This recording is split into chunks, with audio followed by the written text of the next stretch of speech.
joining us around the fire. Now, want to hear a scary story?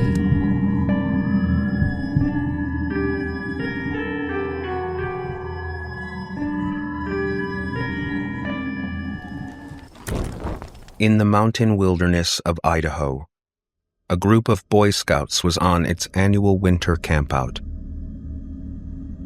The trip was to last 5 days.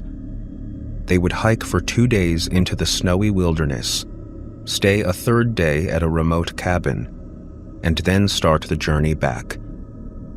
Only the best scouts were able to make the trip. Each fall, the boys who wanted to go on the campout had to pass a rigorous wilderness survival test. Leading the group was an Indigenous man named Tony, a member of the nearby tribe. An expert on the wilderness, Tony was the descendant of people who had lived here long before the white men had come. He knew all of the stories and legends about the mountains. Many scouts made the long trip just to listen to Tony tell his tales. After 2 full days of hiking and an overnight stay in pup tents, the scouts reached the remote cabin. To the weary boys, it looked like a castle. Inside were a number of bunk beds, on which they rolled out their sleeping bags. Soon a huge fire was roaring in the stone fireplace. The scouts were able to thaw out in front of the fire and cook a hot meal. The cabin felt like a safe and cozy haven. Later that night, the boys gathered around Tony beside the fire. In a low voice, he started sharing some bits of ancient Indian lore. The room smelled lightly of smoke. The golden glow of the fire made shadows dance on Tony's lined face. He spoke about his tribe and the battles they had fought to keep their lands. As the boys hung on every word, he told them of his people's belief that spirits lived on in rocks and trees and animals. And then he told them about Sasquatch. The Sasquatch never show themselves to men, said Tony. They live high in the mountains, away from civilization, but they have fewer places to go now. There are too many people. What do Sasquatch look like? Asked one of the scouts. They are tall, bigger than most men. Hair covers their bodies, and they have a strange smell. They fear nothing, and they just want to be left alone. But if you threaten them, they will attack without mercy. Another boy spoke up. Have you ever seen one? Tony looked into the fire. I have seen their tracks a few times, he said. The track is like a man's foot, only much bigger, with claws.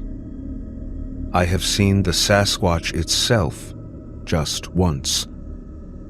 Many years ago, not far from this place. The boys sat quietly, a few shuddering at the thought of meeting a Sasquatch. Suddenly, a mournful wail from deep in the forest pierced the silence. Tony sat upright, cocking his head, his hand held to his ear. The scouts started to murmur.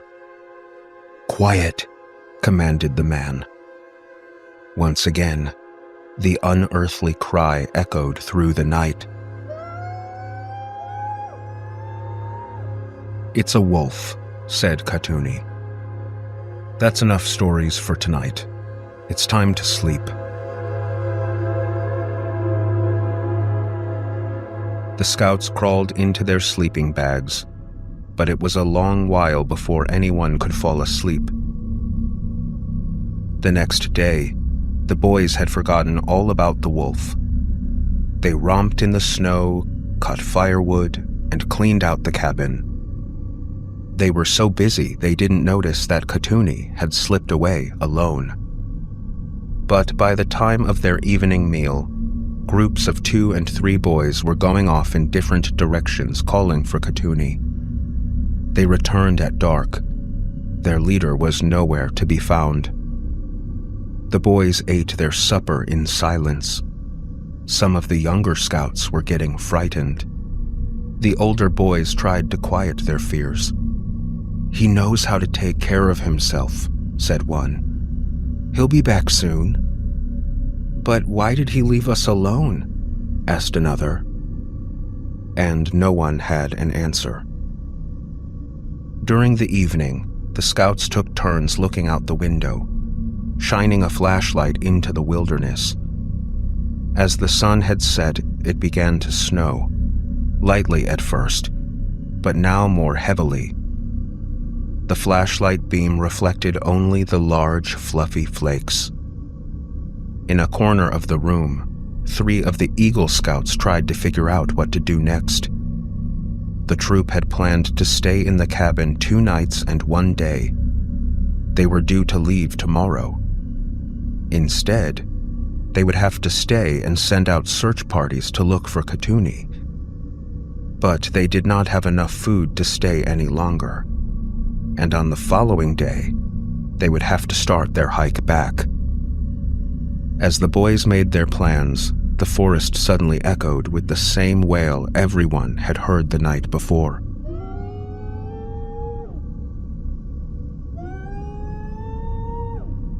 "That doesn't sound like a wolf to me," one Eagle Scout said to the other. "It doesn't sound like a coyote either," replied the other. "It sounds almost human." The scouts broke into search parties the next day. They wandered about the forest, calling Katuni's name, but the hunt was fruitless. The snow continued to fall, and by evening, nearly a foot had been added to what was already on the ground. The younger boys were clearly worried about Katuni, although they had confidence the Eagle Scouts would get them back home safely. It was dark when the scouts were finishing their supper. The snow had finally stopped, and the sky had cleared. A full moon cast a bluish light on the new fallen snow. The boys froze when they heard the wailing again. And this time, they were sure it was much closer. Too close. With no warning whatsoever, the door of the cabin burst open. Standing in the doorway was Katuni. His heavy coat was shredded and stained with blood. His face had been mauled. He stumbled weakly and grabbed the door for support. "Sasquatch," he groaned. And in another moment, he slid to the floor. And just behind him stood the creature itself.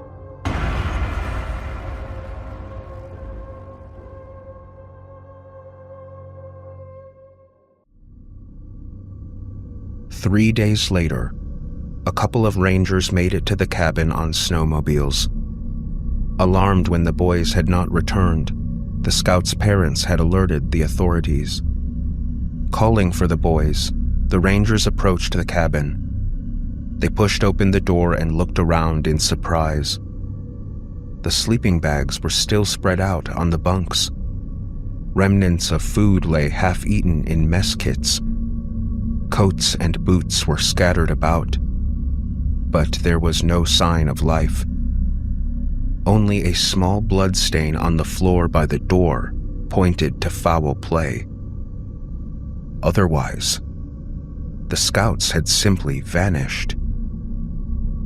The rangers circled the area on their snowmobiles, but there were no leads to follow. The snowstorm had obliterated any tracks that might have been there. Using their mobile radio, they called back their unfortunate news, then prepared to stay the night. The rangers had just finished eating supper when they heard it.